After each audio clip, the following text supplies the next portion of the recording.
South Africa siyabingelela nganza kwethu kuphi nokuphi lana khona ke nibekela umduduzo ngamkhwanazi sivela kwenhlangano ethuleleni organization.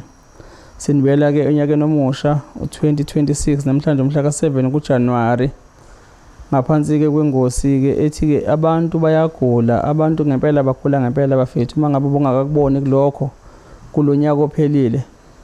Sithi linda uzobona nanku unyaka oqalile. Uma uhleli nothuleleni la khona uzobona khona ukuthi abantu bayagula. Namhlanje ke sivakashelwe ke u-auntie nomama omncane ohamba nondodana kadadewabo onenkinga ke yesifo sesisende. Yazi ukuthi ke nibone ngonyaka odlule sasifake ke umama lo wayevela ke endaweni yokuthi ke wayeganile ehlukumezeka umyeni wakhe ke wengeno. Saqina simfihla ke nayo ubuso simfihlela khona ukusabela njalo ukuthi ke abantu bangamdiscriminate yebo. Naye kundodana yakhe njengamanje banibona simfaka imask nje.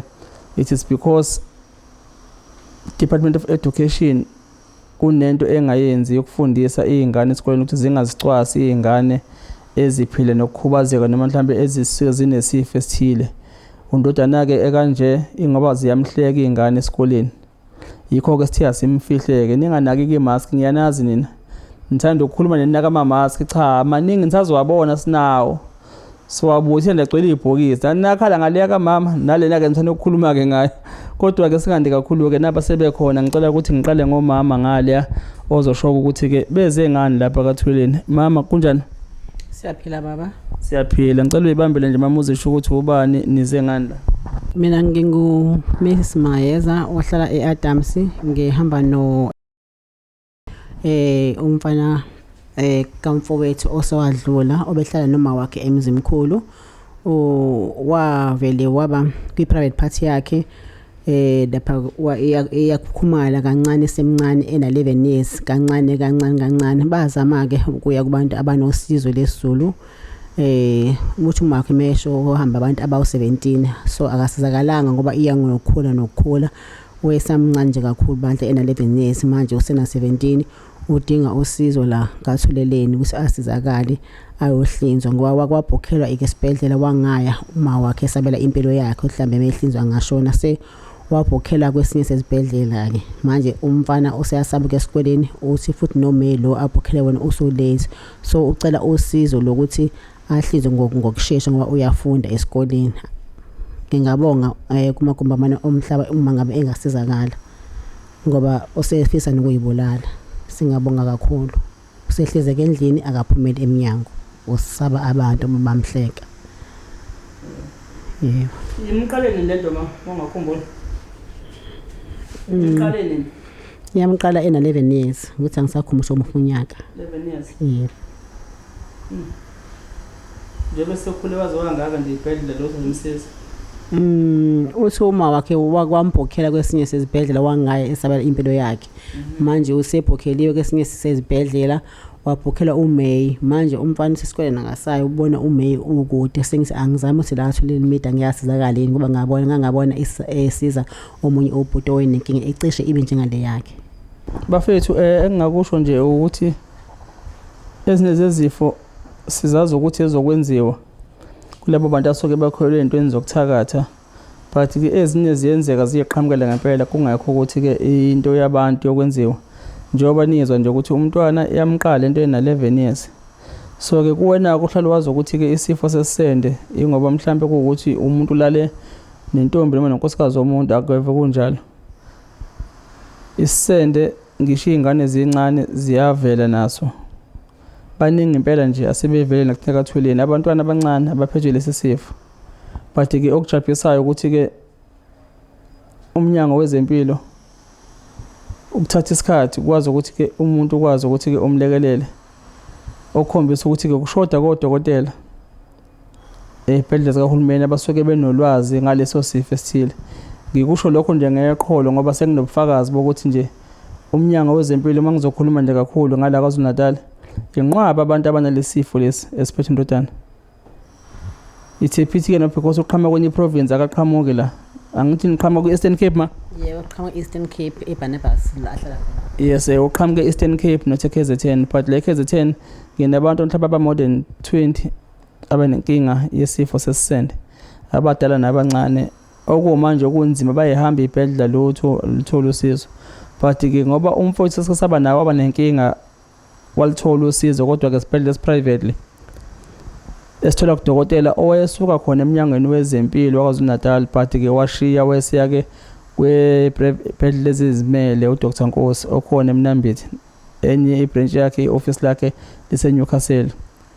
Esazi ukuthi ke wasiprovela ukuthi isifo sesisende uyakwazi ukusihlinza. Kukhona ke namakhuluma kumina ngakho ukuzama ukulela abantu, yabo, ngoba uyazi ukuthi abanye bodokotela abalaphana bahulumeni abanye basafunda basebancane. This is why kuba nzima ukuthi bangathi mabethinta umuntu ngoba nathi siyashesha ukufuna ukubopha ukuthi kwenzeka umonakalo nje sifuna sibophe department sibophe udokotela. Bagcina abanye ke nabo sebesaba mhlawumbe ukuthi bayicommit ukuthi umuntu bangamsiza. Yikho nje bangithi nje mhlawumbe ke umntwana uqhamuka eStern Cape bengitshela mhlawumbe ukuthi nakhona ngaba nomehluko, but sekuprovekele ukuthi nakhona shuthi abekho odokotela abamkantshubo abangakwazi ukuthi babhekane nesifo sikanga ngoba nansi ingane ikhulile manje inalesifo. Sithembe ukuthi usizo luzoqhamuka. Ake ngikhulume naye ke ndodana. Molo mfondini, kunjani boy? Ngiyaphila njani? Ewe nangumama wakhe exelela lapha into kubana una condition ophila nayo yesifo lesingaphambili. Iqale nini lento? Ngiqala 2020 ngisana 11 years. Ayaqala iba ngathi iba yithumba leli limila kodwa ngitshela mhlawumbe into ezoziphelela noma manje into ezaziphelela.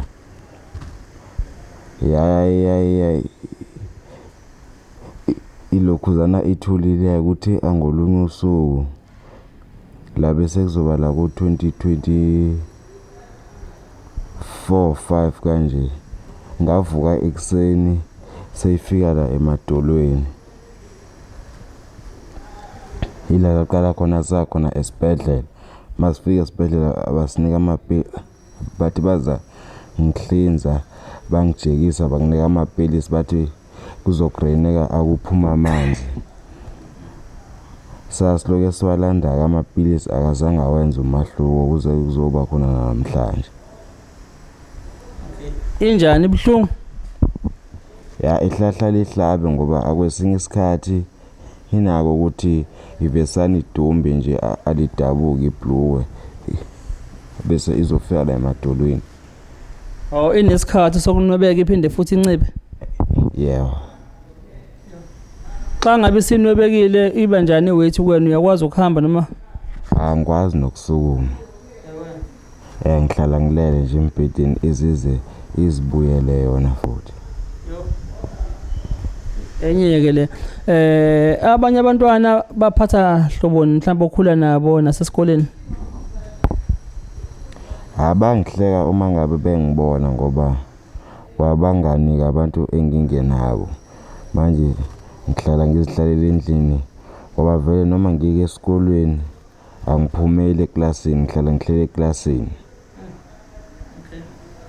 Ngoba manje noma ngikhamba ke ufuna ukuthi ngathi ngahlala ngiphinde ngihlale phansi. Ilokhuzana isinqe siba nenkinga ngoba uma ngabe siya esikoleni sikhamba ilokhuzana and Distance. I-distance end. Othisha bona esikoleni bathini ngale condition ekuphethe, bayabona? Bayabona kodwa umama abakazi bakhulumisane naye. Okay. Bona xa ngaba abantwana abanye behlekisa ngawe bathini othisha? Bayene bathi ngingabobanaka nje. Ngiqhubeke ngizifundele ngingabanayo. Okay. So njengoba kusuze wafika lapha kaThuleleni ngokwakho ke yikuphi ofisa mhlambe iThuleleni kulele khona kale neSouth Africa yonke belalela abantu ukuthi bezwe abasezweni ukuthi ufisa bakuncede ngancedo njani? Ngicela ukuthi ngoba nazo izikolo sezeduzana ukuthi zifike ngoba ngizele mina la eThekwini ukuthi ngize la ngoba umama bengibona enamahloni ukuthi akafuni yena ukuthi ngize manje ngazisukela mina ngoba sengibona ukuthi uncedo ngilitholi ngoba ngifuna ukuthi ngisheshe ngilithole uncedo ngisizakala ukuze ngikwazi ukubuyela esikoleni sengi-right.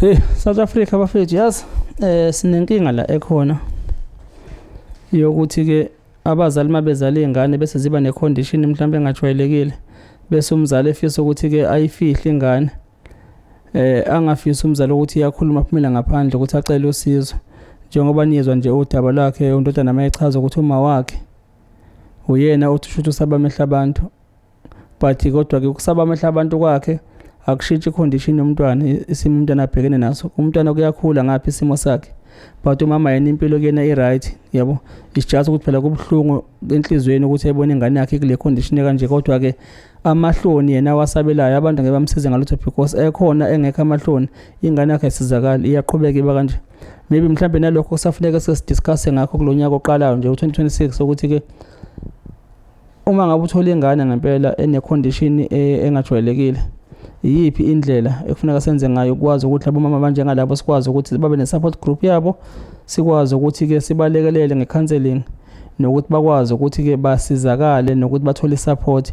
Ngikusho kakhulu lokho ngoba sengithola ama-case mina ambalwa abantu abazalwa benobulili obufanayo ubulili obu2 obehlukene bamagender amabili but ke recently lengcene ndokuyenza icase yakhona ngizibuza umbuzo sengingedwa ekhaya ukuthi ngoba ibhedlela labantu zisuke zibazi ukuthi bakhona lezi zingane zisuke iphuma esibhedlela yini mhlawumbe i-department eyenzayo ukulekelela labo mama lapho kule condition yalezi ingane zabo ngoba kuhamba agcina umama naye esefika eyifihla ingane ukuthi ine condition kanje yabo nje lo makhesi ngamanje izona izingane zezakuthina zizocela usizo njengoba namanje kwenzakala kuyena uBoy ukuthi azisukumelena ngoba umama kuyasaba but ke ilokho ngithi mhlawumbe kuzofuneka sike sithi bheka nakho sidiscuss ngakho lento yokuthi singahlekani singabantu singacwasani ngoba akekho umuntu owazi idala akekho umuntu owenza icondition and purpose ukuthi ngifisa mina ukuthi ngibe kanje but ke asithembe ukuthi umntwana ke uzozama ukuthi ke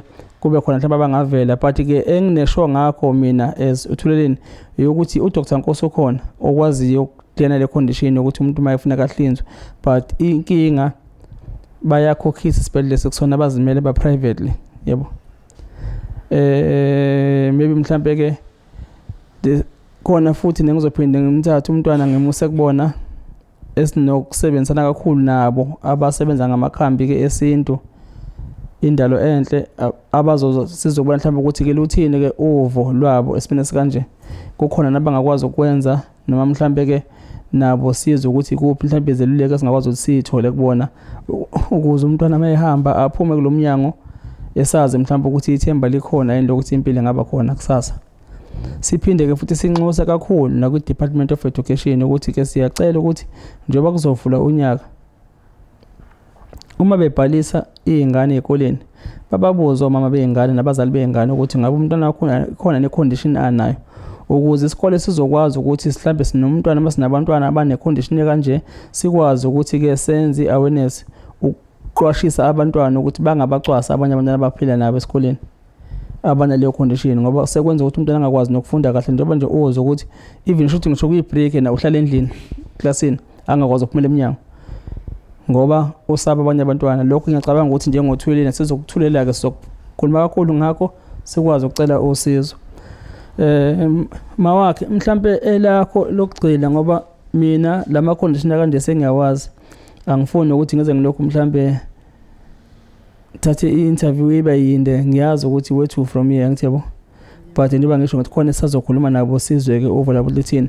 mhlambe lakho lokugcina lingathini ma mina elami elokugcina ngingabonga kakhulu uma ngabe umntwana engasizakala ngoba ulimele uphelile ulimele ufile ufehamba ulimele nje ulimele ngoba nami nje evakashile nje ngiyambona kanye nomuntu ohambayo uma ngiphuma ngihamba naye ngiyedrobheni la ngiyakhona ngihamba naye abona abantu naye ngoba abantu akasabazi uhlisi uthi nje uhlezi ekendlini ngaphakathi nakaphuma kanabangana kanamuntu yena uhlala nendlu nje noma wakhe kuphela nje uma engasizakala ngokusheshsha iyona into engangenza emoyeni nami ukuthi ngixole ngoba ulimele ukuthi nje mina ngcona ngiyisikole noma ngiyibulala angikwazi ukuphila nginje isikhathi eside kangaka angikwazi kuba inhlekisa nesikole ngiyasiyenga ngathi no ngoba amabhloke mana njalo amabhloke athenga mhlawumbe ka4 ngonyaka ayimeke adedeleka ayaqhuma uma wakhe nganayo imali uxakekile uma wakhe akusebenzi umuntu khona nje uyayiphilela nje akaholi lutho na uma wakhe akathatha intweni nje akasebenza kho umuntu osebenza ukhona uyazamela nje ngendlela azamela ngayo ngamaqole ezingane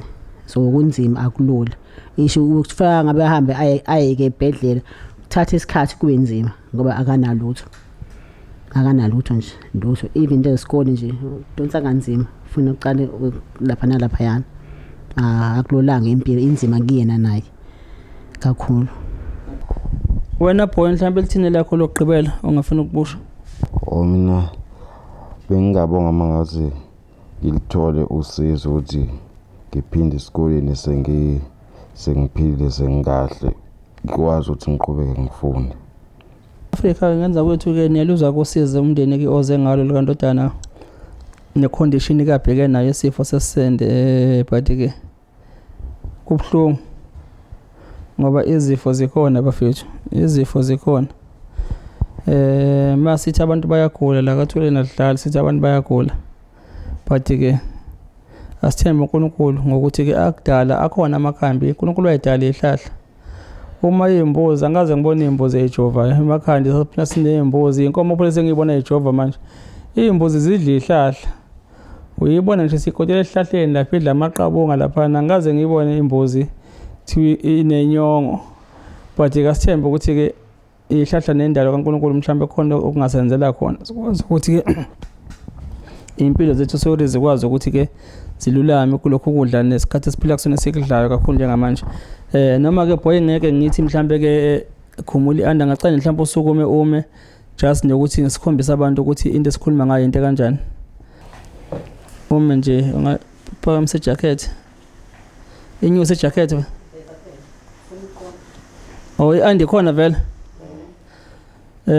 ibhlungu ngawazi ukuthi andi izokwazi ukubamba ibhlungu kungehlisi anda kodwa ungayehlisi anda yabo ngenzela South Africa lokuthi nikwazi ukubona ukuthi sikhuluma ngani yabo into esikhuluma ngani basithi abantu bayagula yabo phakamisa jacket bafu sibona okay ijacket iphakamisa mina khona sizokwazi ukuthi yabo okay iyona le kuphethe le bafu awuyibambi anda ungathi uyayiphakamisa ukuze ianda la Yibamba ngathi cha ngisho la ianda uyidonse ukuze bezobona abantu ukuthi into bambi anda la yes iphakamisa ya South Africa nale nto sikhuluma ngayo lapha ndodana njengoba niyibona nje iyona yonke le yabo isifo ke lesi sesisende but akusona isifo sesisende sokwecushwa lesi mhlawumbe ukuthi ulale nomuntu wesifazana mhlawumbe asithwala lapho kwakuyingane le ikuthwele ukugula incane ina 11 years njengoba nje sekukhule kwaze kwaba ngaka uma ngabe ikhula ifike ugqoka ithathi ngaphansi angenzela ukuthi bambe le ngaphezulu trunk usangakwazi ukwehlisana nayo ungayehlisa le trunk engaphezulu awuyehlisa trunk le ungaveli anda ngithi ya South Africa nazo nasikhuluma ngayo nansi condition ephethe indodana mina ngiyayazi ke on naked eyes from untando ngayibona yabo but ke sizama ukukhombisa wena ke ongakakhola noma sithi abantu bayagula na ungaqoka boy ilokho nesicela usizo South Africa ukuthi nisilekelele ngabe even mhlambe manifuna ucontribute ama donation mhlambe ukuthi akwazi ukuthi ayokwenza operation because ngiyacabanga ukuthi makunje nayo operation izodingakala because ku Dr Nkosi usuke drainer nalamanzi asuke ngaphakathi yabo but ke nje bangithe sizozwa kakhulu ngendalo enhle bazosichaza labo namhlanje ukuthi ke ngokwabo yip advice abayishoyo mhlawumbe amakhambi abo khona ngasilekelela ngakho yabo uma kuukuthi mhlawumbe kufuneka kiwe kuyendotha Nkosi ke siyobe sesizwa lapho ukuthi ke i-quotation yakhe ngathini ukuthi akwazi ukuthi yabo ngoba okwakho kumhlinza adraine lokho sokungaphakathi therefore ke makunye ke nemaphisa suke khona whatever kukhona so sefuneka kulapho udodo ngaphakathi kuqede yabo South Africa ilokho nekanza kwethu thina egameni lenhlangano ke ithuleleni enyakeni omusha sithi nicase sikhona South Africa sesikhona sizoqhubeka okwethu ke asinayo ke injabulo ehlala nje thina la sivela khona sivela nosizi nenyembezi nokudabukisa ngoba abantu abeza kuthina abantu abalusizi abona abantu abasuke beneme. Siyazi ke bekuyikhazi zokunama lezi kodwa ke thina bethu abantu abeza kuthina abantu abeza nosizi. Kulabo abasidingayo njengenhlangano eThweleni iyodwa nje vo inamba yakaThweleni ayikazi yashintsha. Ningadlala abantu benikeza inamba ezingekho. Inamba yakaThweleni ithi 0677893082 ayikho kenye. Sicela ke njengoThweleni ukuthi ibambe la sizobuye ke siyongena ke nabaka indalo enhle la zobe sizwa khona ukuthi bathini ke bona bangasilela ngakho kule simo sibhekene naso. South Africa siyabonga, siyanthanda, nisela kahle emakhaya.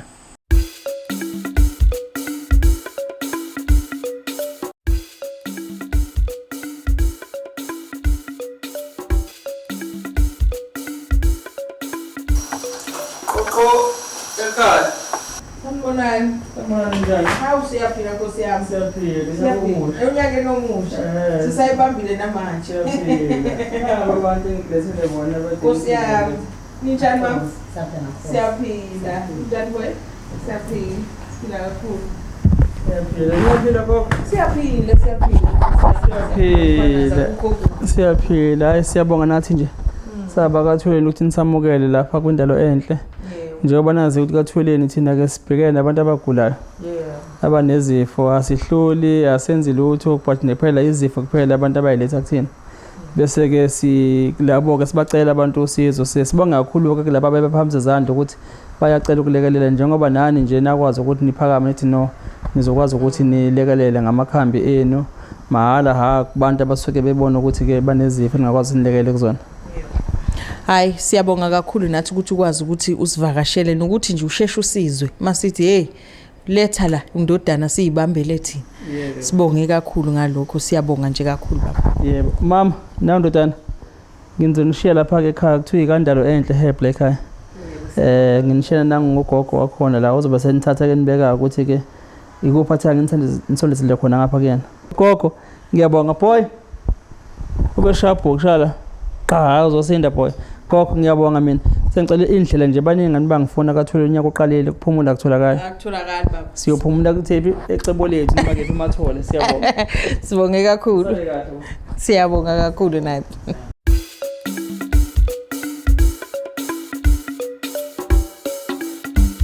Siyabonga kakhulu ukuthuleleni Nkosi yami ukuthi nathi asisondeze asiletheke la ekhaya njengoba besikashilo ke igama ke ngudokotela uBusisiwe wakaZulu Sibongo ngaphansi kwa principal doctor wala ekhaya okuFaja Khoza ohuman plumber uyena ke ndoda eyangiqeqesha kakhulu emakhambini emvelo nokulapha izifo ezihlukahlukene emvelweni.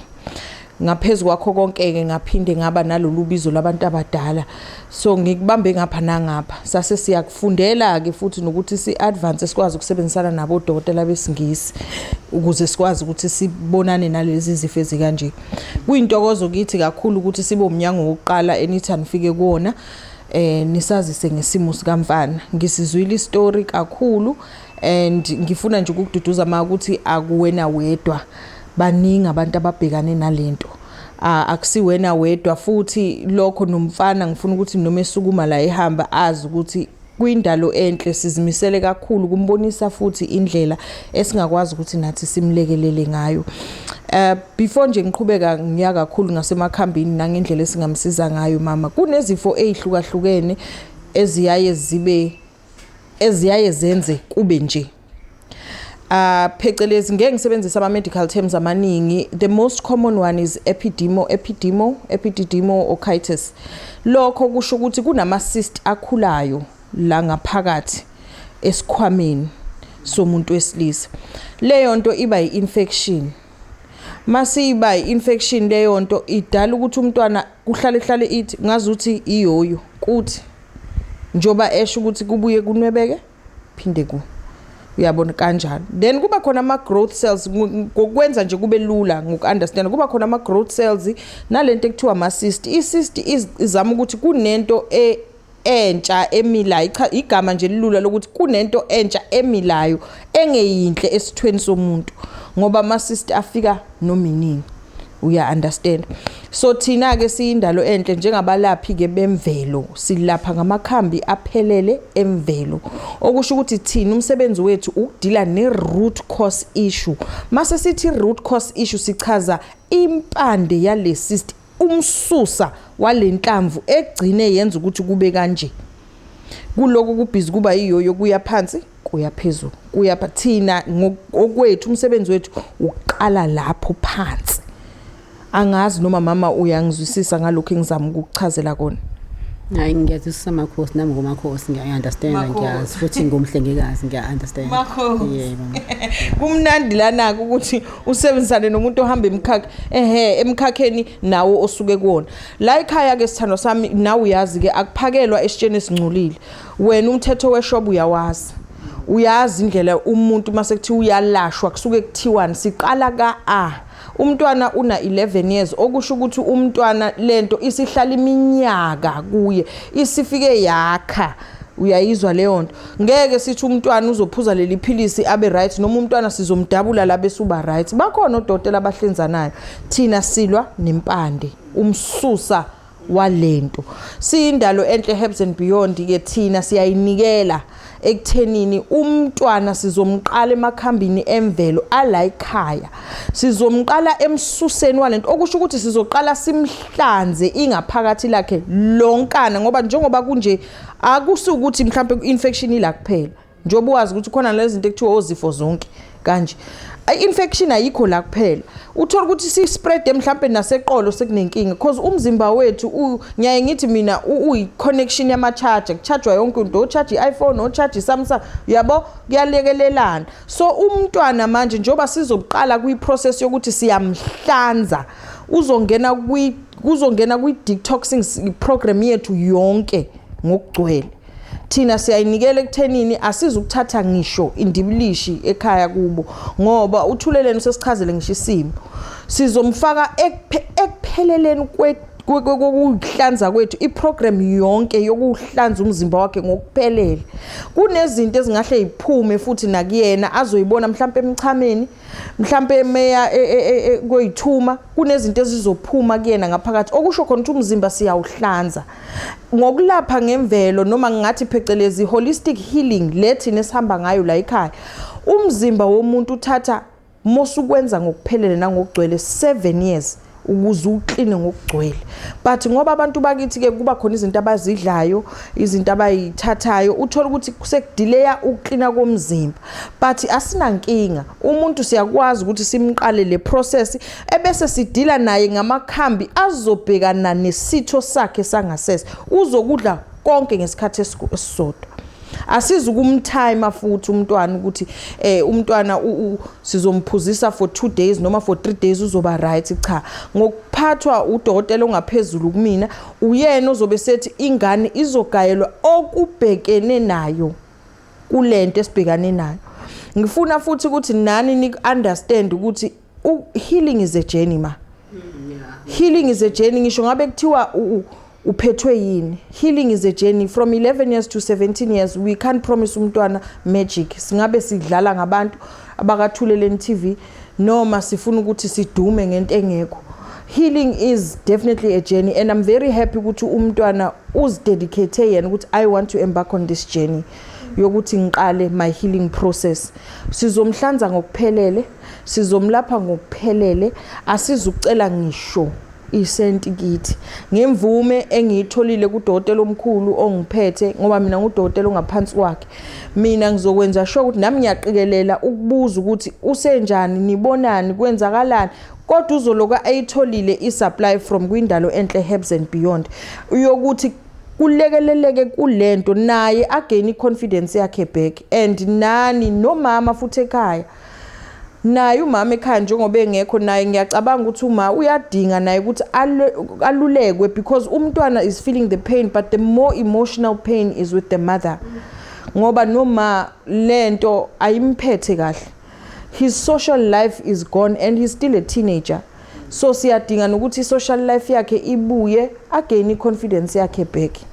But lokho engikushoyo ngicela nazi ukuthi kwindalo enhle Herbs and Beyond siyazinikela, sizomlapha. We have a lot of successful stories, especially when it comes to ama-cysts, because thina we target the root cause issue of inkinga umntwana abhekane nayo. Ngiyabonga kakhulu kwindalo enhle ngamakhambi esiZulu angafakiwe lutho abawasebenzisayo nokuzinikeleni kwabo bazikhandle ngokubona isimo sengane ukuthi inalenkinga yokuba ukuthi i-private party yayo ikhule iyehle ikhule. So nje siyabonga kakhulu ngasingenze njani ukuthi isizakala ngoba naye ifuna ukuya esikoleni ngokusheshsha, iyasithanda isikole, ifuna ukuba ummeli mayisho. So manje uma engasaziwe esikoleni ilimele noma umzali wayo lapha ekhona ulimele washo wathi ulimela akasazoza njani uzamile ngayo yonke indlela uhlulekile. Kodwa ngimina ithemba lami selikunina indalo enhle ukuthi nizokwazi ukumsiza umntwana. Ngiyanithemba ngoba nisebenzisa amakhambi esiZulu amakhambi emvelo, nami ngiyakhulela kakhulu emakhambini emvelo. Yebo, ingakho nginethemba. Yebo. Mhlambe ke wena boy, do you want to say something? Ngingabonga kakhulu mangaze ngilithole uncedo lokuthi ngisizakale nami lento leyo ngiphethe ngoba ithemba bese ngingenalo ukuthi ngasizakala ebantwini ebese sibakhambe bonke ngoba nasesibhedlela sasehluleka. It's so sad because even nangendlela akhuluma ngayo uyabona ukuthi his self-esteem is gone. Akekho right. You know, when we talk about holistic healing, I always say holistic healing doesn't involve the physical aspect of healing.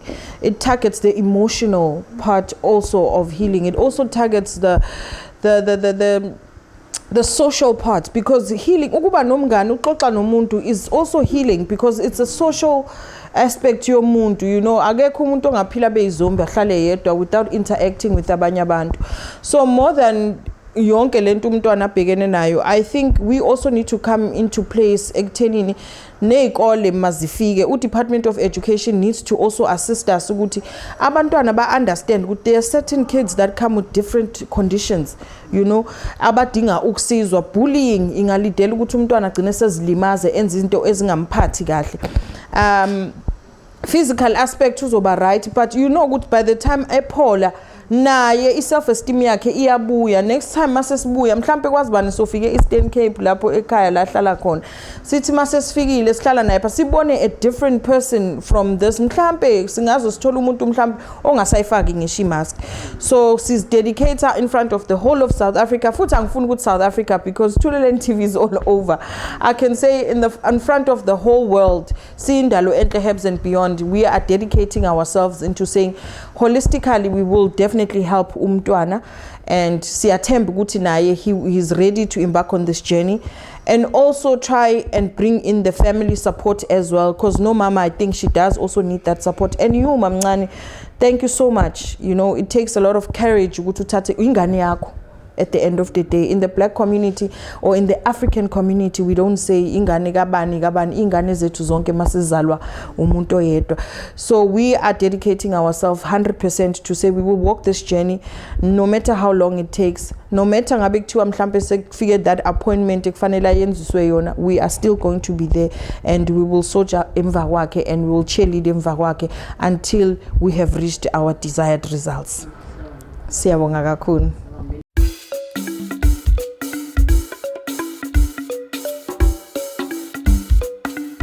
Njengoba bengichazile ke boy ukuthi ngizofika ngizokunika mahala amakhamba akho. Usufikile ke empilweni yakho, ngeke ukuphinde uhlupheke, usuzophola ke manje. Into enkulu engizoqala ngayo is our cleansing program. Lana uyakhumbula ngishilo ngathi umzimba wakho ngifuna ukuhlanza ngubuyisele from oswaneni usazana, ube muhle hle umzimba wakho, ube clean ngalendlela eyisimanga. Siqala lana ngoba ungaphuza ngisho noma imapha amaphilisi right, uthola ukuthi wafaka emzimbeni one infection njenga nawe nje ingakha ngakusebenzeli. So sizoyenzani manje? Sizocolon cleanser, sizokucleana ngokugcwele. Ngizoqala ke la lo uzifo zonke wethu lo. Uzifo zonke ke njoba usho ukuthi ubuye ube nenkinga yeqolo ungasahambeki kahle, okusho ukuthi ezinye izifo seziyaqala manje ziyanyonyoba zifuna ukukulimaza. Kodwa ke unamba wokugcina, uphinde futhi uthola iiron. yala ekhaya sisakorobha njalo iiron ikusiza kuphi kwi-blood flow yakho konke ugulo okukhona emzimbeni nomzimba wethu udinga igazi ukuze ufunction ngokugcwele sesenzani manje sandisa igazi ukuthi njengoba uklina nje uklineke kahle ngokugcwele nangokunqoshishiliza i-detox plus lona ke ilona ke oklina leliya pipe elikhulu elibizwa ngokuthiwa i-colon elenza ukuthi sigule ligcina ama-toxins ligcina ukufa ngaphakathi yilona leli pipe siklina lona ke yona colon cleanse yakho ke le yona sunlight yakho ezokusiza ukuhlanza umzimba wakho 100% ungaphinde ube nenkinga yokuhamba kabuhlungu ungaphinde ube nenkinga yeqolo ungaphinde ube nenkinga yeinyawo nangu umuntu ozokusiza kakhulu kodwa akahambi yedwa uhamba namawele akhe lawe ngikubonisa wona then ngoba lo zobe kugijimisa indlencane uzokwazi futhi ukuthi ubambe lo ama minerals kuyakusiza kuphi boy ekuthenini ungaphelelwa amandla ngoba uzobuklina umzimba ungakhathali ungabi dehydrated kubuye phela nama vitamins akho uzwe nawe amasosha omzimba aqalela avuka ayimela bese ayayisebenzela ungena lapho ke lo lana ke ika sunlight wakho ke la sisaklina umzimba wakho ngokugcwele ngoba ukuze uphile fanele siphakele esitsheni esiklini la uzoshaya uqede mkhulu uzoshaya kuphele nya angishiyi lapho sesilwa manje naloko sesilwa nani ne-infection angithi ngishilo ngathi soqala siklinze umzimba bese siza kuphi eklineni infection yakho nakho ke la ku-infection sizokunika lymphatic system yethu izoklina ama-glands akho kahle ngokuphelela ngiphinde futhi bese nginika i-kidney revival ukuze izinto zakho zikwazi ukufunctiona kahle ube right siphinde futhi sikunike i-prostate life plus lena-ke isizolekelela laphayana la kunenkinga khona nangale ngemuva ngoba phela uyazi ukuthi umuntu wesilisa ngithi uhlangene ngala ngaphambili nangemuva so uzokwazi ukuthi lo ukusize kulo infection le esikuphethe laphayana then bese ngikufakela i-iron plus yaw sengiyabooster ke lapho sengikufaka upetrol ngikubooster ngqo uzoba usheleni sizoyidla ke le journey yethu sizoyihamba sobabili le journey yethu until uzungitshela ukuthi gogo hayi sengiyimina manje angisakhathali akusekho buhlungu ayisenzeki iyoyo akusavuvukani sisazodla nje kuningi osazokuthola kusawu step 1 lo la usayidlela nje mntanami please be consistent ungaqisisuku hlala kuyo aze aphele lezitsha mangikufonela noma ngiza kuwena ekhaya ngifuna ukuyithola zi-empty bese sengikunika u-step 2 sisaqala la iseyindi indlela esizoyihamba kodwa ngenhlanhla yakho ke wena uzozidlela wona mahala uyayizwa boy yebo so makwenzeka ke ithandwa zethu ukuthi nawe uyafisa ukuthi usivakashele la ekhaya khululeka silapha ku number 30 Dula Omalane u30 Dula Omalane ukuphi na kanti gogo uyabona mawufika lapha ku Smith Street uzobona uChicken Licken munye vo ungene ngalelo passage inkantolo ngala uChicken Licken ngala ungene ngayo straight down uzosithola ekugcineni ithina and our friendly pharmacist will be there to assist you. If ufuna ukusifonela khona la esitolo ungakwazi futhi ukusithola lapha ku 031 574 5489 ungasithola lapha ku 031 574 5489. If you want to send us a WhatsApp nakhona feel free on 061 585 6964 061 585 6964. I will make sure ukuthi number futhi nekheli uyazithola futhi at the end of the video or while the video is playing so that ungalahlekelwa imininingwane yethu. Khumbula abantu bona bazophila. Ngiyabonga.